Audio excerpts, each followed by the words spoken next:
श्रीलंका में UNESCO heritage site के लिए मशहूर गोल्फ फोर्ट में एक यादगार योगा सेशन हुआ।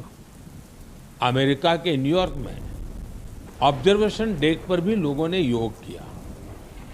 मार्शल आइलैंड पर भी पहली बार बड़े स्तर पर हुए योग के कार्यक्रम में यहाँ के राष्ट्रपति जी ने भी हिस्सा लिया। भूटान के थिम्पू में भी एक बड़ा योग दिवस का कार्यक्रम हुआ, जिसमें मेरे मित्र प्रधानमंत्री टोबगे भी शामिल हुए। यानी दुनिया के कोने कोने में योग करते लोगों के विहंगम दृश्य हम सब ने देखे। मैं योग दिवस में हिस्सा लेने वाले सभी साथियों का हृदय से आभार व्यक्त करता हूँ। मेरा आपसे एक पुराना आग्रह भी रहा है, हमें योग को केवल एक दिन का अभ्यास नहीं बनाना है। आप नियमित रूप से योग करें, इससे आप अपने जीवन में सकारात्मक बदलावों को जरूर महसूस करेंगे। साथियों, भारत के कितने ही प्रोडक्ट्स हैं जिनकी दुनिया भर में बहुत डिमांड है, और जब हम भारत के किसी लोकल प्रोडक्ट को ग्लोबल होते देखते हैं तो गर्व से भर जाना स्वाभाविक है। ऐसा ही एक प्रोडक्ट है अराकू कॉफ़ी। अराकू कॉफ़ी आंध्र प्रदेश के अल्लूरी सीताराम राजू जिले में बड़ी मात्रा में पैदा होती है। ये अपने रिच फ्लेवर और अरोमा के लिए जानी जाती है। अराकू कॉफ़ी की खेती से करीब 1.5 लाख आदिवासी परिवार जुड़े हुए हैं। अराकू कॉफ़ी को नई ऊंचाई देने में गिरिजन कोऑपरेटिव की बहुत बड़ी भूमिका रही है। इसने यहाँ के किसान भाई बहनों को एक साथ लाने का काम किया और उन्हें अराकू कॉफ़ी की खेती के लिए प्रोत्साहन दिया। इससे इन किसानों की कमाई भी बहुत बढ़ गई है। इसका बहुत लाभ कोंडा डोरा आदिवासी समुदाय को भी मिला है। कमाई के साथ साथ उन्हें सम्मान का जीवन भी मिल रहा है। मुझे याद है, एक बार विशाखापत्तनम में आंध्र प्रदेश के मुख्यमंत्री चंद्रबाबू नायडू गारू के साथ मुझे इस कॉफ़ी का स्वाद लेने का मौका मिला था। इसके टेस्ट की तो पूछिए ही मत, कमाल की होती है ये कॉफ़ी। अराकू कॉफ़ी को कई ग्लोबल अवार्ड्स मिले हैं। दिल्ली में हुई G20 समिट में भी कॉफ़ी छाई हुई थी। आपको जब भी अवसर मिले, आप भी अराकू कॉफ़ी का आनंद जरूर लें। साथियों, लोकल प्रोडक्ट को ग्लोबल बनाने में हमारे जम्मू कश्मीर के लोग भी पीछे नहीं हैं।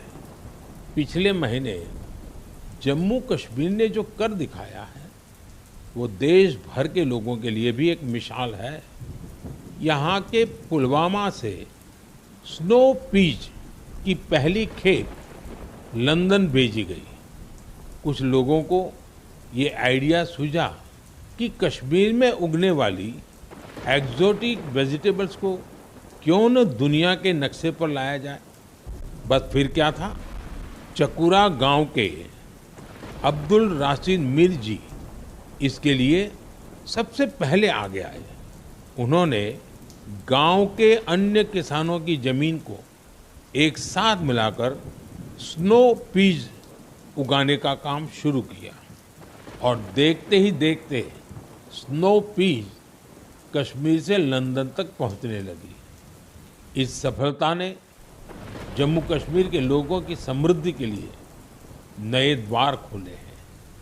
हमारे देश में ऐसे यूनिक प्रोडक्ट्स की कमी नहीं है। आप ऐसे प्रोडक्ट्स को #MyProductMyPride के साथ जरूर शेयर करें। मैं इस विषय पर आने वाले मन की बात में भी चर्चा करूंगा। मम प्रियाः देशवासिनः अद्य अहम किंचित चर्चा संस्कृत भाषायाम आरभे। आप सोच रहे होंगे कि मन की बात में अचानक संस्कृत में क्यों बोल रहा हूं? इसकी वजह है आज संस्कृत से जुड़ा एक खास अवसर। आज 30 जून को आकाशवाणी का संस्कृत बुलेटिन अपने प्रसारण के 50 साल पूरे कर रहा है। 50 वर्षों से लगातार इस बुलेटिन ने कितने ही लोगों को संस्कृत से जोड़े रखा है। मैं ऑल इंडिया रेडियो परिवार को बधाई देता हूं।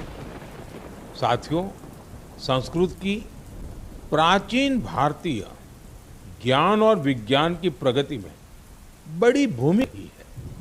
आज के समय की मांग है कि हम संस्कृत को सम्मान भी दें और उसे अपने दैनिक जीवन से भी जोड़ें। आजकल ऐसा ही एक प्रयास बेंगलुरु में कई और लोग कर रहे हैं। बेंगलुरु में एक पार्क है, कब्बन पार्क। इस पार्क में यहाँ के लोगों ने एक नई परंपरा शुरू की है। यहाँ हफ्ते में एक दिन हर रविवार बच्चे, युवा और बुजुर्ग आपस में संस्कृत में बात करते हैं। इतना ही नहीं, यहाँ वाद विवाद के कई सेशन भी संस्कृत में ही आयोजित किए जाते हैं। इनकी इस पहल का नाम है संस्कृत वीकेंड। इसकी शुरुआत एक वेबसाइट के जरिए समष्टि गुब्बी जी ने की है। कुछ दिनों पहले ही शुरू हुआ ये प्रयास बेंगलुरु वासियों के बीच देखते ही देखते काफी लोकप्रिय हो गया है। अगर हम सब इस तरह के प्रयास से जुड़े तो हमें विश्व की इतनी प्राचीन और वैज्ञानिक भाषा से बहुत कुछ सीखने को मिलेगा। मेरे प्यारे देशवासियों, मन की बात के इस एपिसोड में आपसे जुड़ना बहुत अच्छा रहा। अब ये सिलसिला फिर पहले की तरह चलता रहेगा। अब से एक सप्ताह बाद पवित्र रथ यात्रा की शुरुआत होने जा रही है। मेरी कामना है कि महाप्रभु जगन्नाथ की कृपा सभी देशवासियों पर सदैव बनी रहे। अमरनाथ यात्रा भी शुरू हो चुकी है और अगले कुछ दिनों में पंढरपुर वारी भी शुरू होने वाली है। मैं इन यात्राओं में शामिल होने वाले सभी श्रद्धालुओं को शुभकामनाएं देता हूं। आगे कच्छी नववर्ष, आषाढ़ी बीज का त्योहार भी है। इन सभी पर्व त्योहारों के लिए भी आप सभी को ढेर सारी शुभकामनाएं। मुझे विश्वास है कि पॉजिटिविटी से जुड़े जन भागीदारी के ऐसे प्रयासों को आप मेरे साथ अवश्य शेयर करते रहें।